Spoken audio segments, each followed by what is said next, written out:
What's good, YouTube, and welcome to the house. It's Friday, we're back from the gym, and it's time for a freaking market watch, starting out with Soulburner Structure Deck. Now, I know YCS Chicago's around the corner. It's tomorrow. I know that you guys want to get to Savage Strike, but I've got a huge word of warning here for you guys. Look at this structure deck. Now, people, it's not uncommon for them to be listing the price above that $10 mark on TCG Player. They're trying to pay for that shipping, the fees, etc., even though vendors are only paying about $5.50 for these structure decks. I think Ash Blossom down the road is going to be a $10 common, and I'll explain why in a bit. But people are going to be hunting these down for three structure decks to get their copies of 3 Ash Blossoms and Joyous Springs that they've waited so long to get. Now, let's look back to past structure decks. ABC structure deck fell off the shelves in a flash. People took 3 of those things for the core structure itself, which, again, Soulburner has the Salmon Greats, a viable deck in it, and they took that off the shelves, and the Yugi structure became $5, whereas the ABC became $15, $20, and vendors were only selling it. It was insane. It was crazy. And then the Dino Masher's Fury. We also saw Twin Twisters along with a somewhat viable strategy that was a rogue deck. Here we see another one that could be rogue or meta, but will be topping YCS's in my opinion and many others.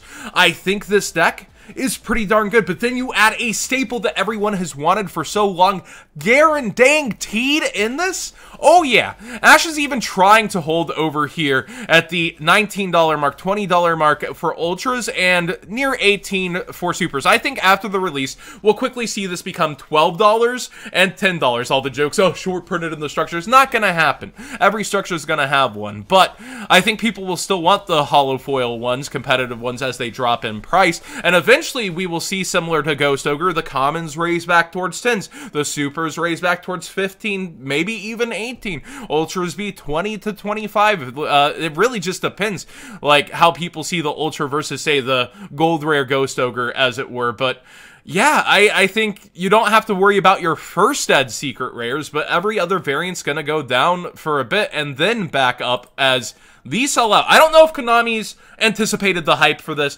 anticipated how many duelists are going to go out of this. I don't know the printing run, obviously, but I do think these are going to fly off the shelf, and if you're not in there sooner than later, you're going to be missing out. Let's go ahead and get into Savage Strike. So, YCS Chicago is this weekend. The coldest YCS ever. YCS Antarctica. I've heard it's actually getting a little nicer over there. I don't know if it's sarcasm or not, but I hope the best for all your travel plans. Pot of Extravagance. It is the release day. This is no longer pre-release pricing. Release day officially. OTS release day was yesterday, and it's still holding at 72 over here and 74 on eBay. It's actually cheaper on TCG Player now, as the eBay ones have been selling out. Fantastical Dragon Phantasmy. I really conflict with this card, because as soon as Idly comes out, will this be power crept? Will people be playing Idly over it? We'll see. It's still a really great card, and we see it sticking above the $50 price point, which is surprising to me. I thought this would be a $40 card. It's sticking $55 for now, which is Strike falling exactly to where Tier 0 basically put it on pre-sales. I think without Tier 0 in the community, this would be trying to hold at $40 or $50. As you saw those initial listings towards 70, people would be trying to overhype it and not try to sell it as much. Now look at the quantities compared to the more desired cards. Oh yeah, people really fled the market on that one after Tier 0 put them up for pre-sales. Borreload Savage Dragon holding. A lot of people have been asking me, should I get this sooner or later? A, it really depends how long you want to play with it. B, are you playing a deck with something like Destrudo that's actually going to let you summon this and get in there with it? And C, we don't have Needle Fiber yet. I think this will actually see a pretty significant jump the moment we get Needle Fiber. So do think about that and consider that, I suppose. But I think this is the last set that goes into the Megatons, if I'm not mistaken.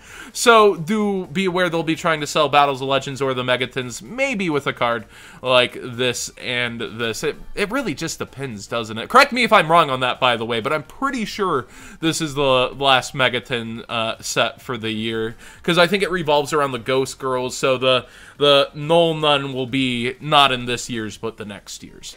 Pot of Extravagance is a weird one to me. People are asking me a lot about this also. And it's so weird, it's holding so high, but it's really only in one meta deck, which is Altergeist. Even True Draco snubbed this card as they'd be playing so many different draw cards along with Carditomize, so it's just odd that it's holding so high. A lot of people expect this to fall to 50. I do think the best time to buy it will be right when the special editions come out and the unlimiteds are coming out. That tends to be the best time. But if this gets actual hype and backing from YCS Chicago, the power of Altergeist to dig so much further for their floodgates without having to give up consistency with something like Pot of Desires, this is insane for them. And we'll really see where it falls after this weekend and throughout the next week in terms of hype and how the market reacts, but my best call is to wait for the special editions. Other people see the next impermanence where it's going to be 90. Other people see $50 signs. I am personally in the camp that the special edition will be the best time to go at these.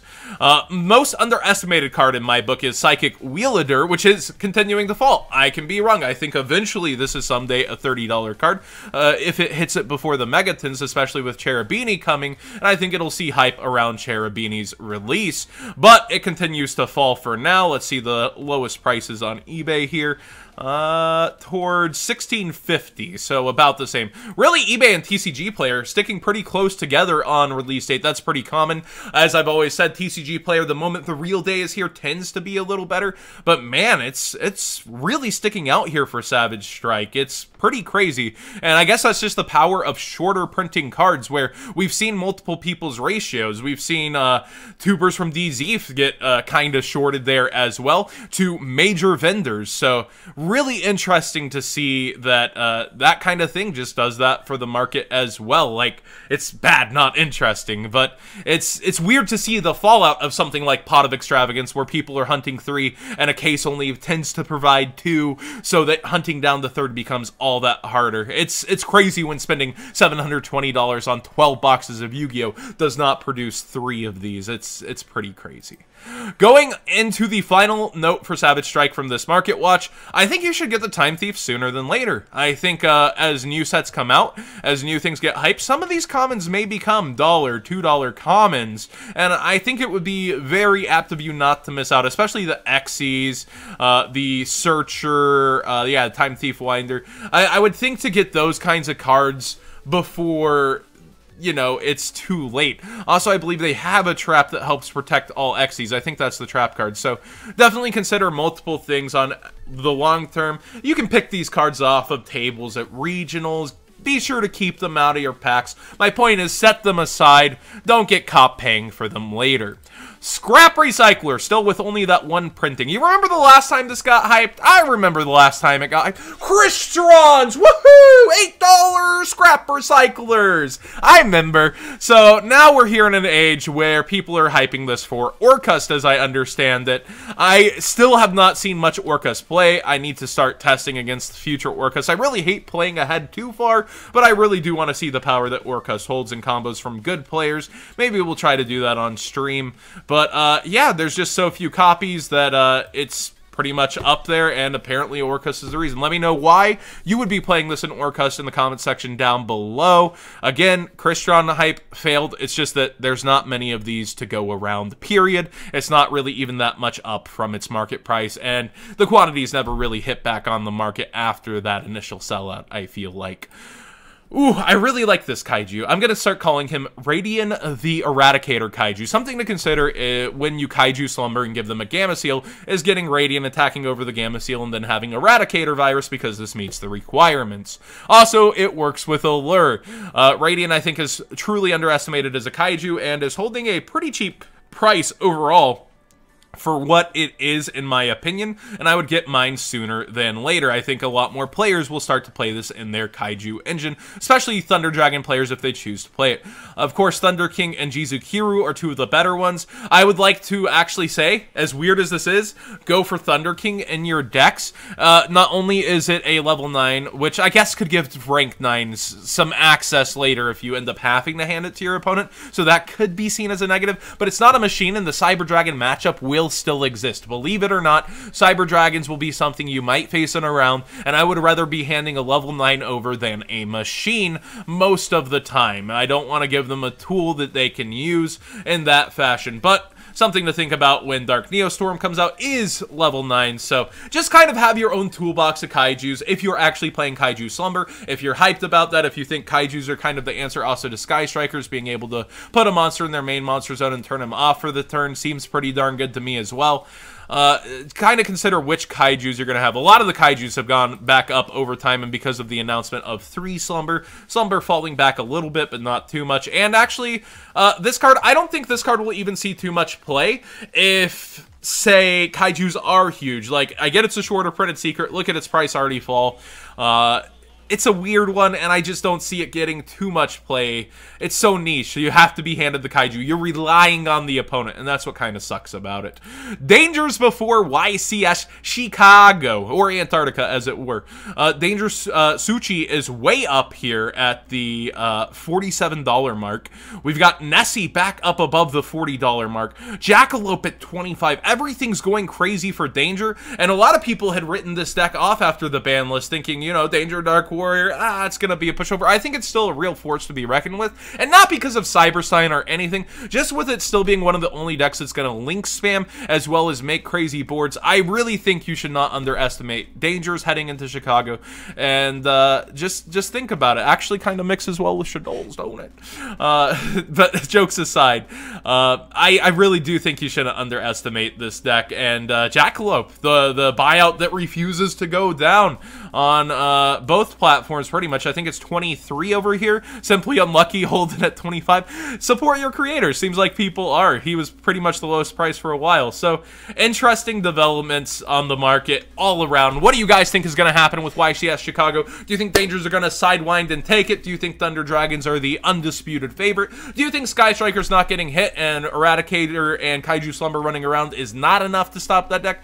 Sky Strikers haven't won a ton of events comparatively to how powerful they are. It'll be truly interesting to see how the meta develops. Also, I want to say thank you to you guys. I really thought this video would get more dislikes than likes, and it actually barely held above on likes than dislikes. I made a funny, and I knew a lot of people wouldn't like it. I call it breaking in my audience. Not everything has to be serious. I enjoy making jokes, and I get not everybody enjoys the joke. I get a lot of people don't find it funny, but obviously a lot of people do get the humor, and I'm gonna make videos that I want to make, not for money, not for views. Like, I get the title makes it seem that way, but if it was for money, it'd be a 10-minute video, let's face it. So I'm glad that some of you all enjoy my humor. I'll see you guys on the live stream tonight, 7 o'clock Central, and yeah, I'm glad you enjoy these videos for those that do, and you have every right to hit the dislike button for those that don't. Thanks for watching, everybody.